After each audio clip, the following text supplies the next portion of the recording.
Okay, guess where I am? I'm at Margaritaville Island Reserve, Riviera Maya. This is actually the newest, I would say, adults only in Riviera Maya as of today in January. It is all-inclusive, adults only. Look, robes and ironing board, not a steamer. That makes me happy.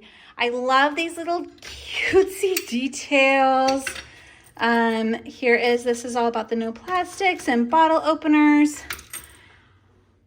The shaker, I mean, you have to have a shaker if you're gonna be at Margaritaville. You get points when you check in and then you decide how you want to do your mini bar with your points.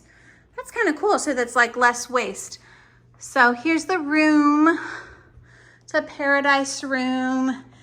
And they put these little cute cookies in my room. I love this boat. That's so fun. Okay, so I'm feeling very Jimmy Buffett. I have to get ready for dinner, but we will be experiencing all things Margaritaville for the next 2 days, and I will give you my complete opinion, which I think I'm already in love. This is so my vibe. What do you guys think? I love it when people put comments, even if it's negative. Tell me what you think. And let us know if we can help you plan your vacation. Thanks for watching.